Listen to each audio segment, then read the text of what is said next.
இந்த விளையாட்டுல நீங்க ஜெயிச்சிட்டீங்கன்னு வைங்க, எது ஒன்று இது அனைத்தையும் படைத்ததோ, எது ஒன்று மிகவும் ஆற்றல் மிக்கதாக இருக்கின்றதோ, எது ஒன்று சக்தி வாய்ந்ததாக இருக்கின்றதோ, எது ஒன்று வலியும் வேதனையும் இல்லாமல் வாழ்ந்து கொண்டிருக்கிறதோ, எது ஒன்று நித்தியமும் ஆனந்த நிலையில், பேரானந்த நிலையில், பரவச நிலையில் அப்படியே ததும்பி ஆனந்த நிலையில் இருக்கிறதோ, நீங்க அதாவே மாறிடுவீங்க. ஏன்னா நீங்க தேடி போற பொருள் எது? சக்தி வாய்ந்த பொருள். அதை தேடி போறீங்க. அது கிடைச்சதுன்னா அதோட பவர் என்ன? என்ன வேணாலும் பண்ணலாம். எப்படி கொடுப்பாங்க? பக்குவம் இல்லாதவனு கொடுத்தா என்ன ஆகும்? அழிச்சிருவீங்க எல்லாத்தையும். ஒண்ணும் இல்ல, ஒரு சின்ன எக்ஸாம்பிள். இப்ப உங்களுக்கு நெற்றிக்கண்ணை இறைவன் திறக்கிறாருன்னு வச்சுப்போம், சின்ன எக்ஸாம்பிளுக்கு. உங்க பொண்டாட்டி புருஷன் எல்லாம் எரிச்சிட மாட்டீங்க நீங்க? மனசாட்சி விரோதம் இல்லாம சொல்லுங்க. நீங்க என்ன அவ்வளவு சாதாரணமா நினைச்சிட்டியா? நீ எரிப்பீங்களா மாட்டீங்களா? நீங்க சொல்லுங்க. அப்ப பவர் மேட்டர் இல்ல, மேட்டர் என்ன? பக்குவம் தான். பக்குவம் தான் மேட்டர். அந்த பக்குவம் வராமல் இறைவன் உங்களுக்கு அந்த ஆற்றலை கொடுக்க மாட்டார். ஏன்னா நீங்க தேடி போற பொருள் அவ்வளவு சக்தி வாய்ந்த பொருள். அந்த பொருளை வைத்து என்ன வேணாலும் நீங்க செய்யலாம். அந்த இன்டென்ஷனையும் அந்த ஆற்றலையும் இறைவன் உங்களுக்கு கொடுத்திருக்கிறாரு.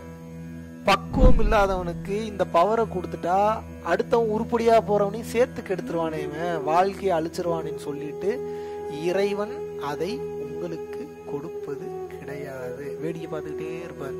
உங்களுக்கு வைக்கக்கூடிய சோதனைலாம் எதுக்குன்னா, அவர் உங்களை பழி வாங்கல, பெரிய பொருளை கொடுக்க போறமே அதுக்கு பக்குவம் வந்துருச்சான்னு செக் பண்றாரு. இப்ப எதை வச்சு நீங்க எல்லாம் பெரிய ஆளுன்னு பேசிட்டு இருக்கீங்க? இந்த கலர் பேப்பர் வச்சு தானே, கரன்சின்னு சொல்லுவாங்களே, அந்த பணத்தை வச்சு தானங்க சொல்லிட்டு இருக்கீங்க நீ பெரிய ஆளு நான் பெரிய ஆளுன்னு. இன்னும் வேற எதை வச்சு சொல்றீங்க? கையில வச்சிருக்கக்கூடிய ஆயுதங்களை வச்சு சொல்றீங்க, அவ்வளவுதானே.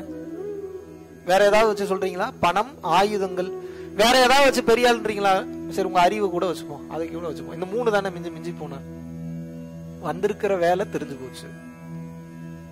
இறைவனை அடையணும். இறைவனை அடையணும்னா நான் என்ன பண்ணணும்? இந்த பாதையில தான் பயணம் பண்ணி ஆகணும். இறைவனை அடையிறதுக்கு இந்த பாதையில நான் எப்படி பயணம் பண்றது? இறை சிந்தனையிலேயே வாழணும். முக்தி என்னைக்கோ ஒரு நாள் கிடைக்க போகுது. ஆனா அந்த முக்தி என்னைக்கோ ஒரு நாள் எப்ப கிடைக்கும்? எப்படி கிடைக்கும்?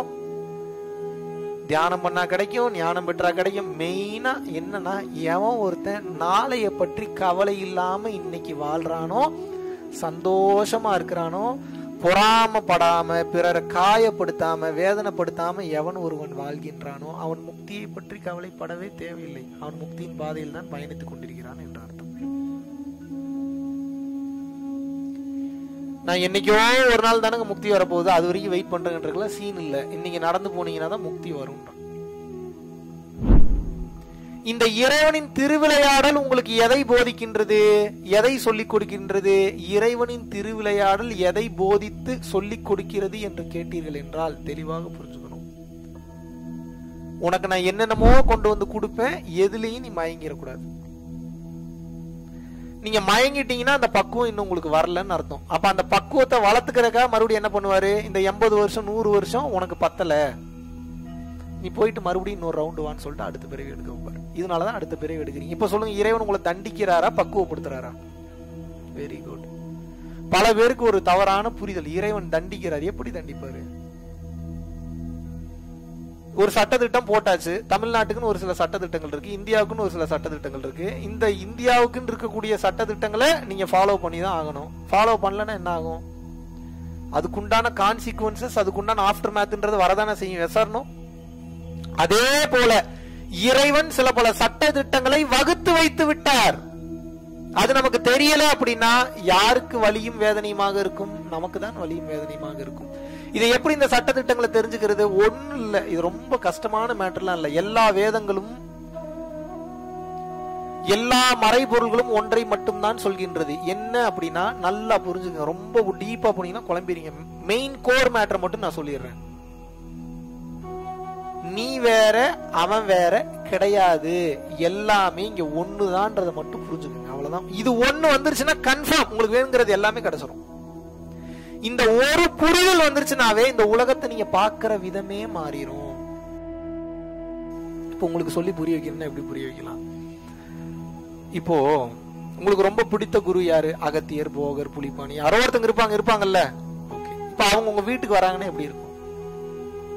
எப்படி பாத்துப்பீங்க அவங்கள? வீட்டை சுத்தமா வச்சுப்பீங்க, வரும்போது அவருக்கு சமைச்சு போடுவீங்க, அப்பதான் வீட்டெல்லாம் கூட்டுவீங்க, கிளீன் பண்ணுவீங்க, எல்லாத்தையும் வந்து பரல்ல இருக்கிறதெல்லாம் தூக்கி ஓரம் கட்டுவீங்க. இப்போ உங்க குரு வரும்போது இவ்வளவு பண்றீங்கல்ல, இறைவன் என்ன சொல்றாருன்னா, குருவுக்காக மட்டும் இந்த முக்கியத்துவத்தை கொடுக்காத, உன் வாழ்க்கையில நீங்க சந்திக்கக்கூடிய எல்லாருமே நான் தான், எல்லாத்துக்கும் ஈக்குவல் இம்பார்ட்டன்ஸ் கொடுங்கிறாரு. புரியுதா? ஒரு சில பேரை நம்ம மதிக்காம தான் போவாங்க, வெறுப்பேத்துவானுங்க, பொறாம, அவனுங்கெல்லாம் விட்டுருங்க, அவங்களாம் அவாய்ட் பண்ணிடுங்க. டைம் ஸ்பெண்ட் பண்ணக்கூடாது அவங்களோடலாம். முடிஞ்ச அளவுக்கு திருத்தலாம், எவ்வளவு திருந்த சொல்லியும் கேட்கல அப்படின்னா அவங்கள அவாய்ட் பண்ணிட்டு அடுத்த கட்டத்துல நீங்க போக்கஸ் பண்ணணும். உங்களுடைய நேரமும் உங்களுடைய சிந்தனையும் உங்களுடைய செயலும் யாருக்கு அவசியமாக இருக்கிறதோ அவங்களுக்கு உங்க நேரத்தை பயன்படுத்துங்க. அவங்களுக்கு உங்களை கொண்டு போய் அர்ப்பணிங்க. தேவையில்லாத ஆட்களுக்காக நேரத்தை கொடுப்பதில் எந்தவித பயனும் கிடையாது.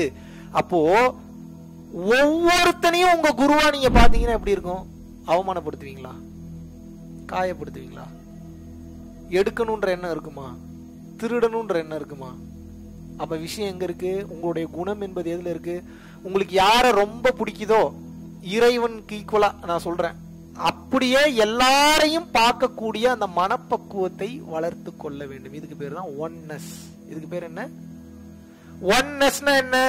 எல்லாம் அதுதான் அப்படின்னு உணர்றதுக்கு பேர் ஒன்னஸ். அதுதானே எதுதான்?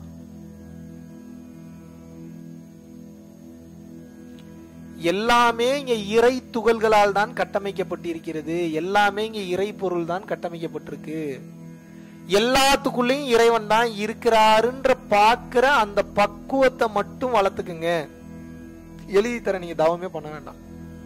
ஆனா ஒவ்வொரு டைமும் இப்படி பார்க்கணும். சுயநலம் வந்துடக்கூடாது. எதனால சொல்றேன் அப்படின்னா, எல்லாரையும் நீங்க இறைவனாக பார்க்கும்போது அகங்காரம் வராது, பொறாமை குணம் வராது, பிறருக்கு கொடுத்து உதவணும், நீங்க ஹெல்ப் பண்ணணும்னு நினைப்பீங்க, காயப்படுத்த மாட்டீங்க, வேதனைப்படுத்த மாட்டீங்க, சப்போர்ட் பண்ணுவீங்க, விட்டு கொடுத்து போவீங்க, அட்ஜஸ்ட் பண்ணி போவீங்க. எவ்வளவு குவாலிட்டி வருது பாருங்க. எதனால வருது இந்த குவாலிட்டி எல்லாம்? அதுவும் நான் தான், அதுவும் இறைவன் தான் பாக்குறதுனால வருது. எப்ப இந்த குவாலிட்டி எல்லாம் வராது? அவனை இன்னொரு உயிரா பாத்தீங்கன்னா வராது. ஆமா, வேறையா பாக்குறீங்களே, எப்படி வரும்? அது வேற ஏதோ ஒரு வயிற்றுல பிறந்தது, அது கர்மாக்கு அதை அனுபவிக்குது. இப்படி உங்களை எவனாவது பார்த்தானே நீங்க ஏத்துப்பீங்களா? அப்ப புரிதல் என்பது, இங்க பாருங்க, நான் ரொம்ப பெரிய தத்துவத்தை உங்களுக்கு அசால்ட்டா சொல்லிட்டு இருக்கேன். உங்களுக்கு இப்ப இதோட வேல்யூ தெரியல. நீங்க இது ஒரு பக்கம் வந்துருச்சுன்னா இதோட ஹையஸ்ட் ரியலைசேஷன் எதுவுமே இல்லை. அவ்வளவுதான், முடிஞ்சு. நீங்க வந்த வேலை முடிஞ்சதுன்னு அர்த்தம். எல்லாரையும் உடலாக பார்த்து பார்த்து பார்த்து பார்த்து முழுவதுமாக ஏமாந்து விட்டீர்கள். இனிமேல் ஒரு பகுதி, அடுத்த கட்டம் உள்ள போய் பார்க்கணும். எப்படி பார்க்கணும்? மனமாக பார்க்கணும். இப்பயும் நீங்க இன்னும் அச்சீவ் பண்ணல. மனமா பாத்தீங்கன்னா அடுத்த கட்டம் புரியும். என்ன அப்படின்னா, மனம் எப்படி செயல்படுது, ஒருத்தனோட ஆக்டிவிட்டி எப்படி செயல்படுது, ஒருத்தன் கேரக்டர் எப்படி செயல்படுது, ஒருத்தனோட எண்ணத்துல என்ன இருக்கு, எதை நினைக்கிறான்ற இந்த பூமியை பற்றிய விஷயங்கள் மட்டும் புரிய வரும். பிசினஸ்னா என்ன, எப்படி நம்மள ஒருத்தர் ரூல் பண்றான். ஏன்னா இப்பதான் மனசா பார்க்க ஆரம்பிச்சிருக்கீங்க. மனசா பார்த்தா எப்படி தம்பி இதெல்லாம் புரியும்? புரியும். அது உடலாக பார்க்காமல் மனதாக பாருங்க, புரியும். அதெல்லாம் தானா புரியும். உடலா பாத்தீங்கன்னா காமம், தேவை, பொருளாதாரம் இப்படி போயிடும். உடலை கடந்து பாக்குறீங்கன்னா மனம். இப்ப நீங்க இதுக்காக மனசாவே பாருங்க நான் சொல்ல. தேவைப்படுற நேரத்துல உடலா பாத்துக்கலாம், தேவைப்படுற நேரத்துல மனமா பாத்துக்கலாம். இப்ப மனமும் எண்டு இல்ல. மனதை தாண்டி ஒரு கட்டம் இன்னும் உள்ள போகணும். உயிராக அல்லது ஆன்மாவாக அனைவரையும் பார்ப்பது. இதுதான் ஹையஸ்ட்.